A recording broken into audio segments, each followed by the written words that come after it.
Today's show is sponsored by Supreme Whiskey Stones, an LEO business specializing in the best whiskey accessories to protect and serve your favorite pours. From whiskey stones to customer laser-etched glassware, they take pride in what they do and love making their customers happy. Check them out on Instagram at Supreme Whiskey Stones, at supremewhiskeystones.com, or through the various military and first responder organizations they sponsor.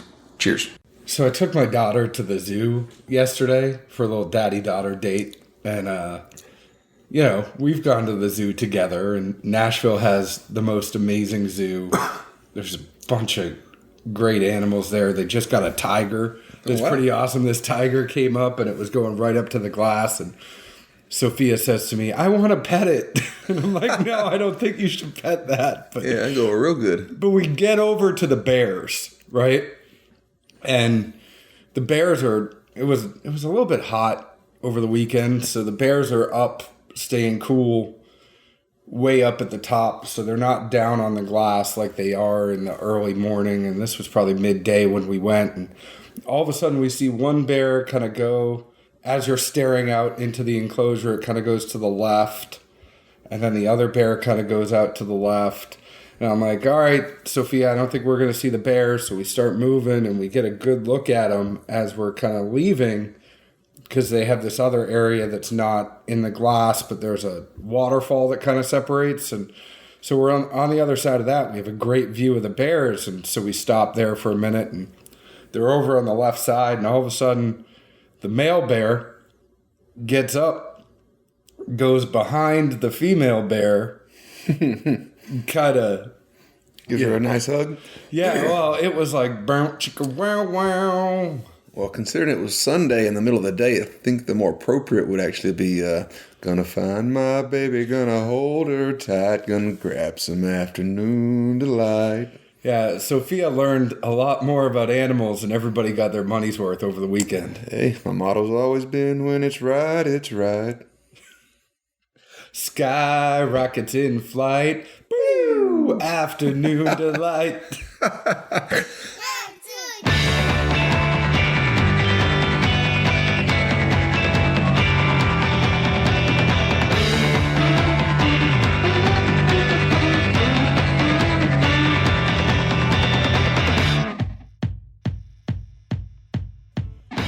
Hello, everyone. My name is John Edwards, and with me today is Zeke Baker, and together we make the Dad's Drinking Bourbon. Wherever you are, whatever time it is, thank you for making us a part of your day.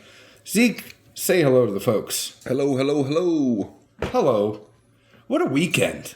What a crazy, awesome weekend. Did you watch Tiger? I mean, you are wearing red today. I caught the end of it. With the change in times, it ended up finishing up right around the same as nap time. So I was able to catch the last few holes, and it was impressive. I mean, that was a very interesting moment that I think most all of us will probably remember in some shape, form, or fashion. You got to think, the guy has not won a major since 2008. I don't think he won at the Masters since like 2004 or 2005. And what he was able to do, take all the personal stuff out of it. He's had numerous back fusions, knee surgeries. His body was kind of failing. And all of a sudden, in just this amazing Sunday, gets his 15th major, goes ahead. Molinari, who never falls apart, fell apart, hit his ball into the water. You had Ian Poulter hit his ball into the water. You had a bunch of things fall right into place, and Tiger was just hovering. It wasn't the Tiger of old where he's going to go jump out ahead, but he was hovering just so every time somebody looked up at the leaderboard, they're like, he's right there in striking distance all weekend. Slow and steady wins the race. Oh, it was one of those things. It wasn't his typical game. It's not what you would have seen when he was Tiger in his prime. But it was like a snake, just right there, just watching, waiting for somebody to make a move, and he was going to strike. Well, maybe that's the new typical. He is a much older and completely even different style of approaching the game now. But, I did think it was just very nice to see him, hugging the kids, his mom being out there. I mean, you just had a look like, man, I think for him, like internally had to wonder, was I ever going to get back to this moment again? And to me, the expressions were clearly like just, wow, I did it.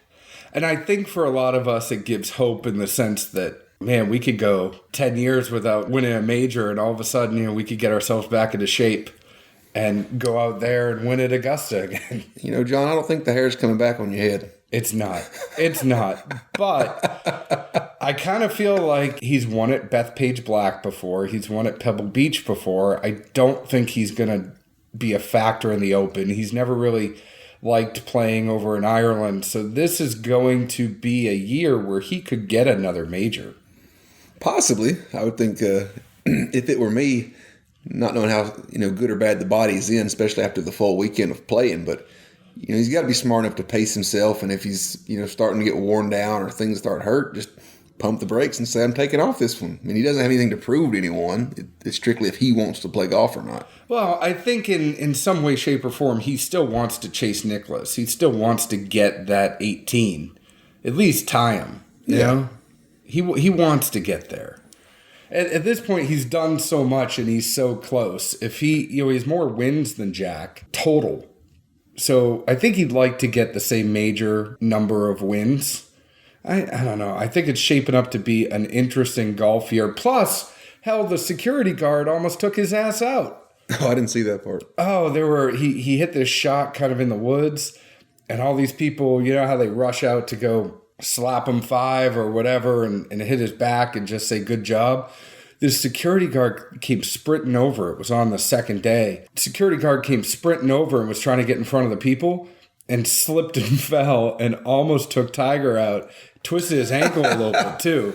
No, I missed that totally. But to do what he did, though, you take the personal stuff aside. We're not commenting on that, but it was just a great sports weekend. And then, of course, Sunday night, Game of Thrones. I know this is not typical for a Dad's Drinking Bourbon show, but it was like 2 years of waiting for me. I finally got to see the new episode of Game of Thrones.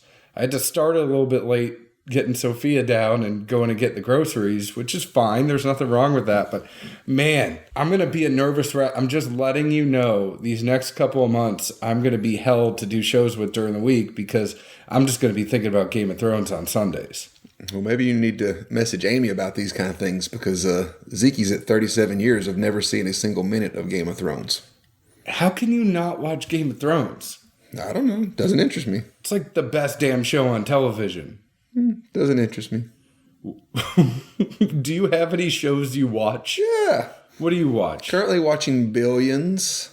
Currently watching Curse of Oak Island, which I really love that show, actually. What is Curse of Oak Island? Can't believe you're not watching it. What's it on?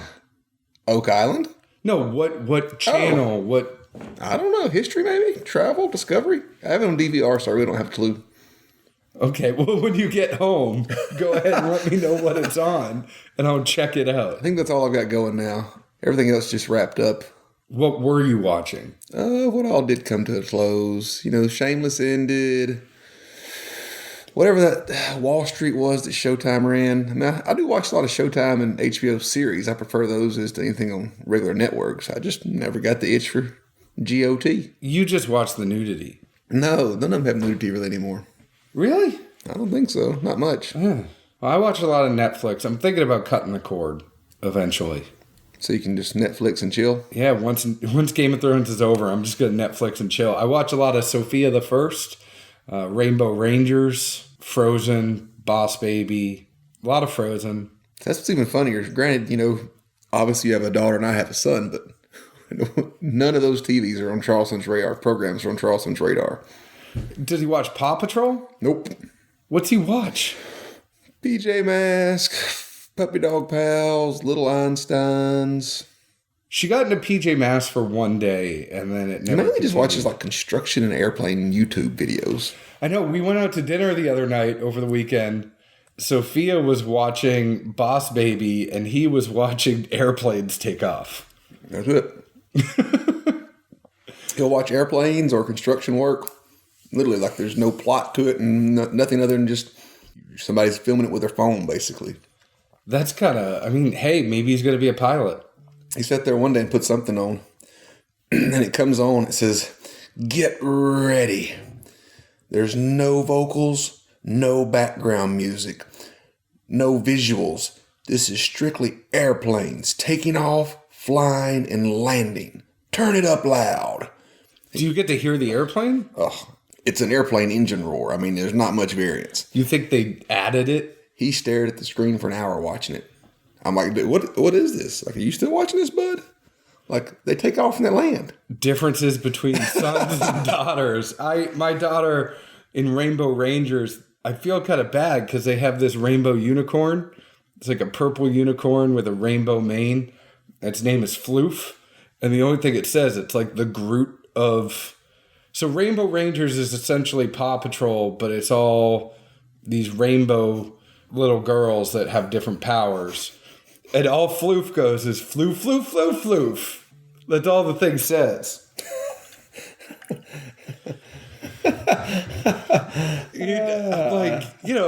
Unicorns are supposed to be majestic, and this thing's made out to be a bumbling idiot that just goes floof, floof, floof, floof. You know, I've seen some bourbons that you couldn't put in a good analogy of those on there. They were supposed to be a unicorn and just turned out to be a floof. That is a great... We got to start using that. It's a floof. There you go. Speaking of other things that we'll call back to, and Tiger's impressive win is a throwback to days of yore, Wild Turkey and their Whiskey Baron series is a throwback to days of yore. So last year, Old Rippy, Bond and Lillard came out. This year, it is Bond and Lillard and WB Saffell. Now, what that actually is Wild Turkey would go research these old defunct whiskey brands. They would comb through newspaper stories, comb through whatever in the archives that they could find. And when they found a compelling story, they would want to go ahead and release it as a Whiskey Baron series.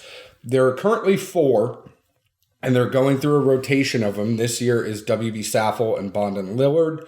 Old Rippy is not coming back right now, as far as we know. If I hear anything different, I will let you know. The other fun thing about these is they only released them as 375s because that was the only legal size in which you could release something at the time that these were in existence. Huh. Although I do wonder if it's Lillard or Lillard, because I always say Bond and Lillard. It's Lillard. If you're not from Georgia, it's Lillard. Well, I could see it in, you saw somebody with the name W, you could call him Willard. But to me, L.I. is Lillard. I don't know where you get the Y in there. There's not a Y, it's an I. Lillard. Bond and Lillard. I think it's Bond and Lillard, bud. You could think that. I'm just saying. But you'd be wrong. It's not Bond and Lillard. Why not? When you say this to me, I just hear you go Bond and Lillard. I'm like, how much has Zeke been drinking? No, it's Bond and Lillard. If anything, the allergies are killing me right now. Jesus. Well, anyways, let's go through these real quick. Bond and Lillard, this is batch 2 of Bond and Lillard. Eddie Russell and his team compared notes and samples from the original recipe and samples they had of this in order to develop Bond and Lillard. It is charcoal filtered. It's a mix of 4 and 6-year-old straight bourbons. It's 100 proof, 50% ABV. It is $49.99 for $3.75. WB Saffell is non-chill filtered, by the way. It's a blend of 6, 8, 10, and 12-year straight bourbons.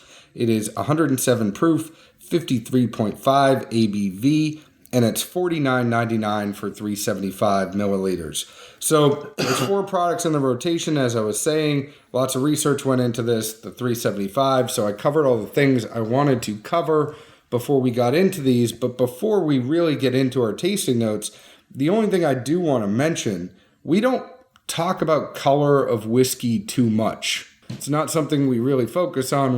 We really focus on how's it taste. The color difference between the Bond and Lillard and the WB Saffell is noticeably different. And you have the Bond and Lillard, which is a lot lighter than the darker Saffell. Now, the Saffell has double the age in there in its 12-year bourbon. Your Bond and Lillard's only 4 and 6. I almost wonder if that is something to do with the age of the whiskeys that are in there. Of course. The longer it sits in oak, the more it's going to pull. Yeah. The oak's what gives it the color. But so, I mean, it makes sense. It makes sense seeing the age statements on those perfectly lines up. But before you mentioned that, when you just poured them in a glass, I was like, oh, wow. That's a few shades different there. But even when I go ahead and post this picture on Instagram, it's something that you'll see even in the bottle. You can tell one is lighter than the other. Oh, should also mention big thanks to Wild Turkey Campari for providing us with these 2 samples for a review. Does not alter our opinions, etc., but did want to make it be known that these were provided to us. Andy over at Campari hooked us up with these. Thank you very, very much. We are always open and honest with where we get our whiskey. Most of the time it's us, but when it's somebody else, we want to make sure to give them a big thank you. Let's go ahead and do Bond and Lillard first. Oh, my Bond and Lillard. Let's see. Nose-wise, I thought this one reminded me of smokehouse bacon. It was kind of peppery, but also had a ham-ish in there. Definitely just that kind of peppery. I'm sure we've all had that bacon before breakfast. It also seemed to give off some hints of a fair amount of rye component in there. And then the third note I really got was candied peanuts. That's kind of where the nose danced around for me on that one. Palate-wise, kind of continued basically what I got off the nose into a salty bacon, but more salt than I would prefer, honestly. The rye definitely does pop up and show its presence as well. I'm not sure if that has to do with it being only a 4 to 6 year product, that at that point of the aging, that's just where the mash is. I don't know if there's a name for it technically or not. Whatever the blue, I think it's spearmint ice cream is with the chocolate chunks in there, or little chocolate flakes pieces. Mint chocolate chip? Maybe that's what it's called, but it's definitely a blue. Or green. Is it like a bluish green? Yep. Mint chocolate chip. That's what I got. I put down that it was more that profile minty than something as strong as like one of the Andes mints or something. It did seem somewhat prickly at only 100 proof, but again, that kind of lines up with the age statement. It's funny you say that because I didn't get a lot of prickliness from this, but as you were giving your notes, I was laughing because the nose and the taste for me definitely lined up. Mm-hmm. So it was one of those ones where I was like, yep, this is exactly what I smelled. Like it was, I said, the first thing in my tasting notes, I said, it tastes like it noses. The first thing I got when I smelled this is I said, bring the noise, bring the funk. It was one of those ones where I kind of got a little bit of that turkey funk to it. But I said slight smoke, a little wood with some fruit in there, maybe pear. I didn't get the smokehouse bacon, but I definitely got the smoke. And then I definitely got that turkey funk. Like I was like, this is funky. The smoke was the first nosing of it. After that, I think the mind kind of cleared it and I didn't notice it as much. But the initial reaction was, whoa. Yeah, I got the smoke a little bit further down the line. The first thing I just got from it is I was like, oh, that's turkey. Yeah. And then I said, it tastes like it noses. Nice campfire smokiness with a little toasted wood. Slightly reminds me of the original Michter's Toasted, just in the way that, not in all the rest of the tasting notes, but in the smokiness to it. It wasn't, take all the other stuff out of it, right? Just the fact that it was toasted. It wasn't overpowering. It just was a nice other component to it. I was like, oh, this is nice. It's not too much. It's not too little. It's just enough. I said fruity, creamy vanilla, and caramel coated my mouth nicely. It lingers nicely on the finish, but it's not too heavy. I didn't get a lot of spiciness on it. It was just kind of like there. It wasn't overwhelming to me, but no. Prickly is the word that I just used for whatever reason, but not aged too far down the line and right around that 100 proof mark of enough alcohol in there to know it's there, so to speak. That's where I kind of just end up going with prickly for whatever reason. That's the word that comes to mind. Yeah, if I'm prickly, I feel like I'm tingling in my mouth. This one doesn't really make me tingle as much as other ones would. Anyways, what'd you get on the Saffell? Continuing with a little bit of the pork theme, I thought that this one, nose-wise, it really reminded me of cured ham. Like, a Sunday breakfast, just that big piece of center-cut ham. Honestly, that was the first thing I thought of. The other note that I've got on that, at times, it came across almost like a sweet cognac to me. That had flashes of it here and there, but that was definitely the memory that I linked with. Palate-wise, admittedly, first couple of things I put down aren't tasting notes, but this thing just has a big presence. Like as soon as you take a sip of it, it's just almost tacky and just like almost attacks your entire mouth and just wants to hang on it, almost like you threw like sticky It's a splat stage or something. 5 clinger. No, I mean, you know, like the stuff that kids play with, the goo balls or whatever that stick to the walls and stuff. I mean, it's like that. I mean, it just hits and like spreads, like if you got slimed by a Slimer back in the Ghostbuster days, you know. It was like Nickelodeon's You Can't Do That on Television. Somebody said, I don't know, and then you're covered. Oh, man, I've never seen that, but I can imagine. That was a great show. Alanis Morissette was on that show, by the way. Alanis? Yeah, Alanis. Jesus. You got to learn how to talk. Where did you go to school? Who says I went to school? You are a doctor. I hope you did. Hey, I got a piece of paper. That's all that matters. Circling back, my main tasting note on the Saffell, I just put down a dark chocolate Raisin. Definitely seemed like the chewy ones of those, to where the dark chocolate is on the outside, and as you let the heat of the mouth get to it and work through it, you eventually evolve in just a nice creamy caramel coating. I mean, I don't have a ton of notes on this simply because it just embodied what I think you or I or anyone else would want in an ideal turkey product. So I didn't want to try and nitpick and just put down little dinks and dunks for notes. I definitely felt like, though, it's just a heavy pour. Like if you're going to buy deli meat, or if you're into jerky and that kind of thing, this would be the pounder bag. This is the big boy sitting on the shelf that, I'm going to eat every bit of it, and I know I'm going to love it all. You're not getting, a small portion. This is turkey jerky? I have turkey jerky.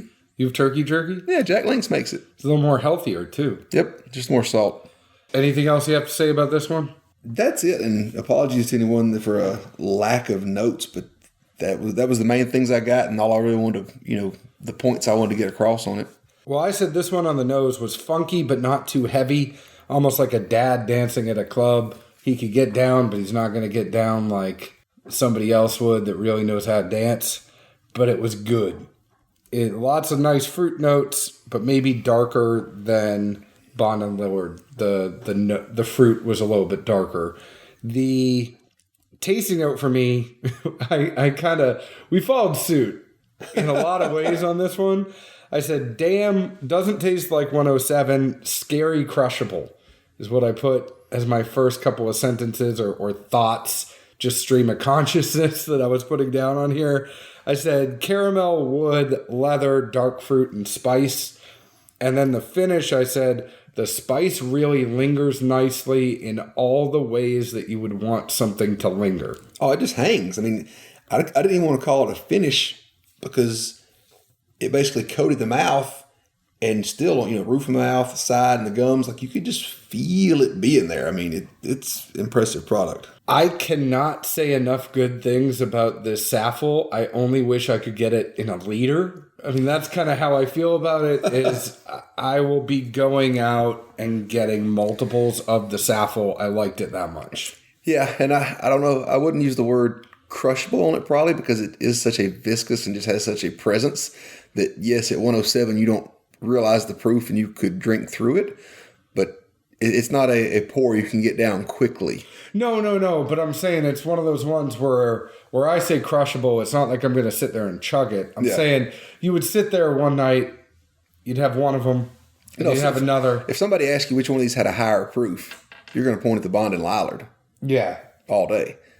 But that's one of those ones where I would have one, I'd have two, I'd have three, and I'd be like, oh, I just had 3 of these tonight. I didn't even realize I did, Oh yeah, and the only obvious downside to the product is simply at $50 for a $375. Yes, there's other stuff out there that is a $750 and is $100, maybe even more, but not very often does it fly off the shelves. So I think that the market will probably see a similar showing with these. But, that's a good thing because if it doesn't fly off the shelf, get paid every week, 2 weeks, or monthly. So you don't have to stock up or hoard on them on the front end, hopefully. No, this is one of those ones, though, where I think it's worth it. I think this is worth $100 for a $750 of this, if that's what it was. Mm-hmm. I don't say that too often. $100 is a big threshold for me, but I loved this one. The Bond and Lillard, I'm going to put at a bar. Yeah. I think it's a decent pour. I don't think you're ever going to regret having it. And Bond and Lillard was our favorite out of Old Rippy and Bond and Lillard last year. If you go back to our old episodes, I like the Bond and Lillard, but I love the Saffell.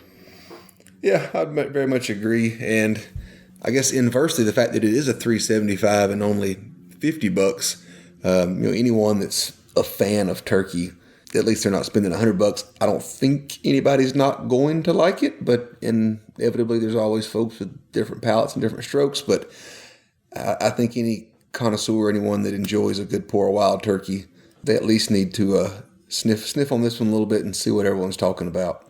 I think at the end of the day, it comes down to, is there a good story behind it? Is the juice good? What's the price point at? All those things that come together. Ultimately, the first question you have to ask is it good? They're both good. Saffell's great.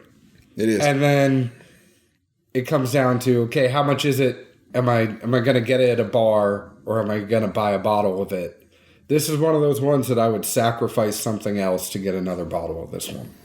Yeah, it'll be one to keep. And you don't hear us say this stuff that often. I mean, that's how strongly I feel about this. Yeah, and it's at that spot where you're not going to make it your daily drinker, but when you get that itch of, ooh, that's what I want. It's going to fill that void of a very unique product.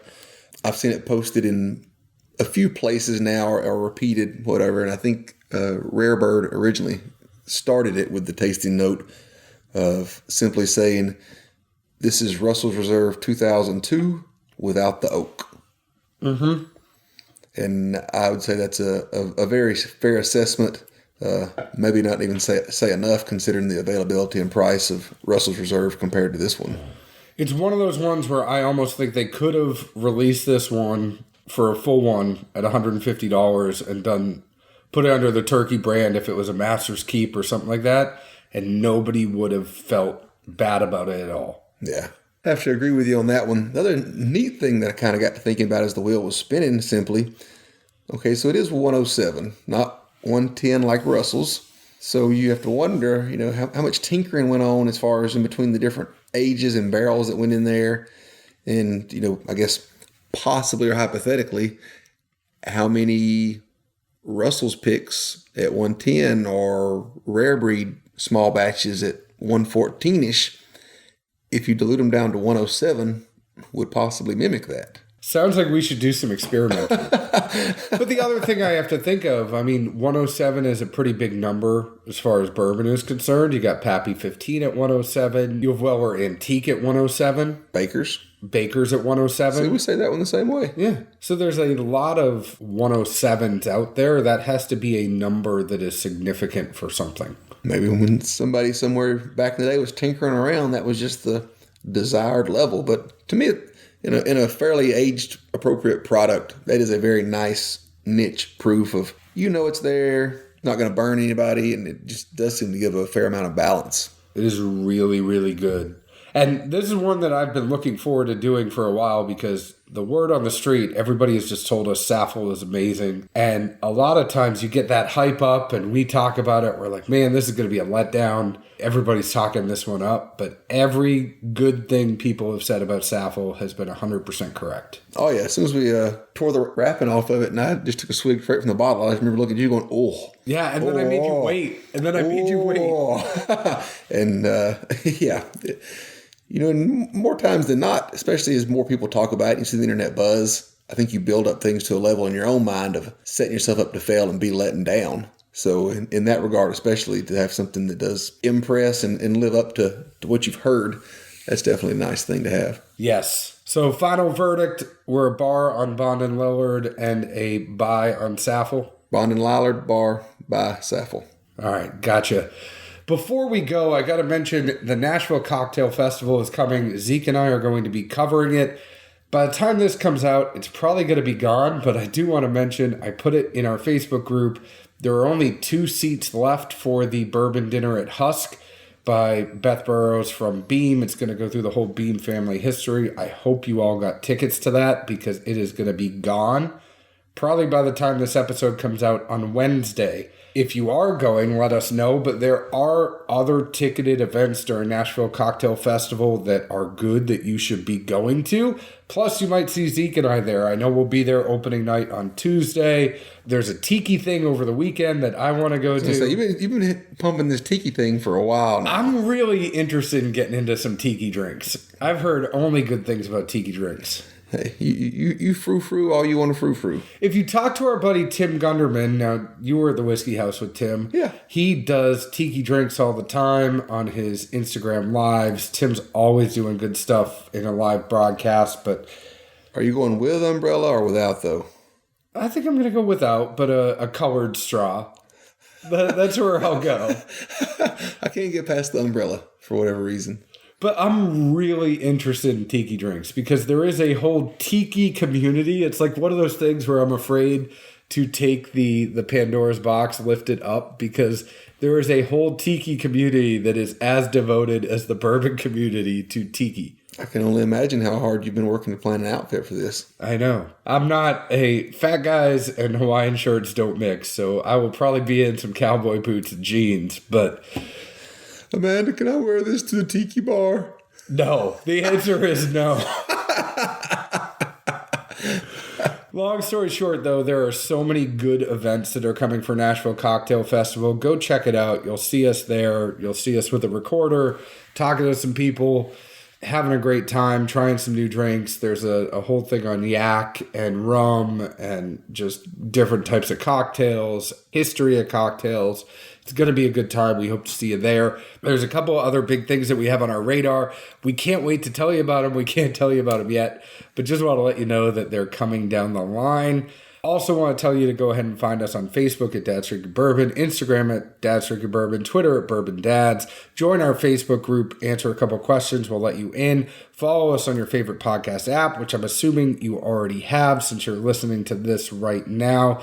Please give us an open and honest review. Those reviews help us more than you know, because it helps other people find us that might not have seen us before. So it actually helps us bump up in search results and all that other good stuff. So please, you don't even have to write something. Just give us a good review. But Zeke, where else can the folks find us? Good old Music City, USA. Cheers. Ciao.